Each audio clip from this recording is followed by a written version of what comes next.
फतेह, retirement खां पोइ बि त तूं कोई कमकार करे सघें थो। हाँ बेगम, करे सघां थो, पर रिटायरमेंट खां पोइ कहिड़ी ज़िंदगी आहे? ईअं थो लॻे ॼण माण्हू ज़िंदा ई न हुजे। बिस्मिल्लाह, मां सदको पंहिंजे धीअ तो वञा। इन अरसे खां पोइ आई आहे मुंहिंजी धीअ हैदराबाद में, मुंहिंजे घर में। अम्मा, छा थियो पुट? तू रोई छो थी? बाबा अच वे। अच्छा, मां सदको वञा। वे मां सदको वञा। छा थियो आहे तोखे? तबियत कीअं आहे तुंहिंजी? ऐं कंहिंसां गॾु आई आहीं? अम्मा, मां ॾाढी अकेली थी पई आहियां। अम्मा, मां पंहिंजे हथनि सां पाण सभु कुझु विञाए छॾियो आहे। रब सणाई कंदो, परेशान न थी पुट, सभु ठीक थी वेंदो। बाबा, हाणे कुझु बि ठीक नथो थी सघे।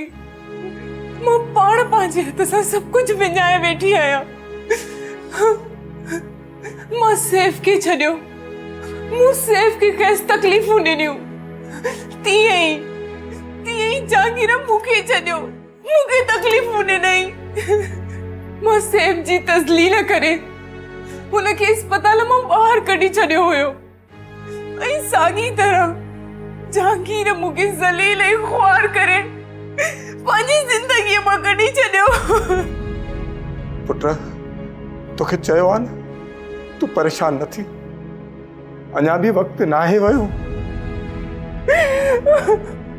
सैफ वॾी दिलि जो मालिक आहे, हू तोखे ज़रूरु पंहिंजो कंदो। प्लीज़ तू परेशान न थी, मूंखे बि परेशान न कर। असां मेड़ वठी सैफला ॾांहुं वेंदासीं, जीअं तूं गणती न कर। अम्मा,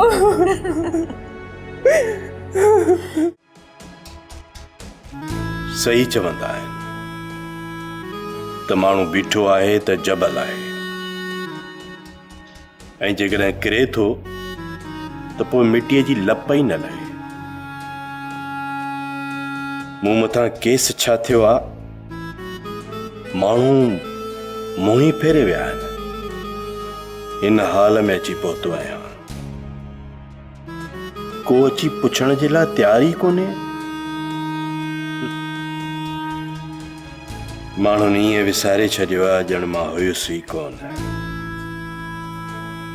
पोइ मूं ही छा कमायो आहे, कहिड़ी इज़त ऐं नालो कमायो? हिकु अदीब, शाइर, कहाणीकार,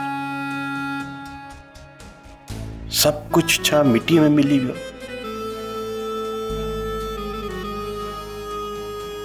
दुनिया एॾी बेहिस थी वई आहे। मौत वाह वाह बाक़ी, पर पुठ कंहिंजी का परवाह कान्हे का। ख़ैर,